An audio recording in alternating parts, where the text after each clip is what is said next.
এটাকে আইনি ভিত্তি না দিলে যে জিরো হবে, সেই জন্য আমরা কমিশন এবং সরকারের বিরুদ্ধে কম্পেনসেট মামলা করব আমাদের সময় নষ্ট করার জন্য।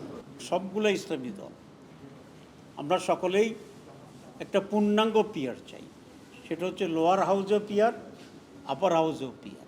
আপনি এটা জানেন যে বাংলাদেশ জামাত ইসলামী, ইসলামী আন্দোলন, এনসিপি, আমাদের গণ অধিকার পরিষদ সহ এবি পার্টি, সবগুলো ইসলামী দল আমরা সকলেই একটা পূর্ণাঙ্গ পিয়ার চাই, সেটা হচ্ছে লোয়ার হাউসও পিয়ার, আপার হাউসও পিয়ার।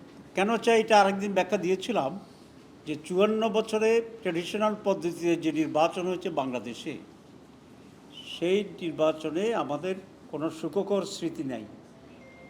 এখানে দলীয়করণ হয়েছে, দখল হয়েছে, পলিউশন হয়েছে, রিগড ইলেকশন হয়েছে, দখল হয়ে গেছে, ভোটারবিহীনভাবে ঘোষণা হয়েছে, রাতের বেলায়ও নির্বাচন হয়েছে দিনেরটা। তো সবটা মিলে আমরা মনে করি যে সারা বিশ্বে এখন অ্যারাউন্ড 90 কান্ট্রিজে পিয়ার আছে। এটা starting from Africa to Europe, America, Asia, in every continents of the world এটা আছে। এটাকে এইভাবে বিভাজন করার সুযোগ নেই যে গরিব দেশে আছে, ধনী দেশে নেই, হোয়াইটদের ভিতরে আছে, ব্ল্যাকদের ভিতরে নেই।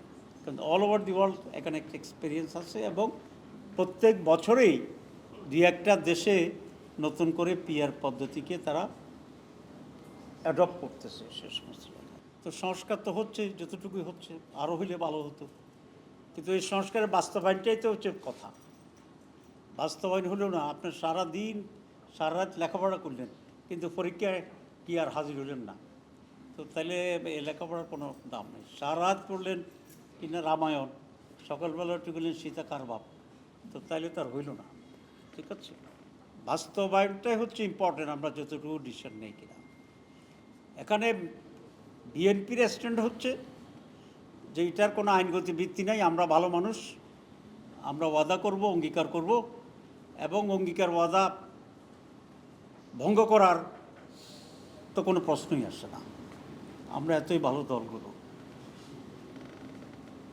তো আমাদের অতীত অভিজ্ঞতা কি এরকম, প্রত্যেকটা প্রধানমন্ত্রীর শপথ যখন নেয় তখন রাগ বিরাগের ঊর্ধ্বে উঠিয়া দায়িত্ব পালন করিবেন, এটাই তো শপথ নেয়, সব এমপিরা এটাই শপথ নেন।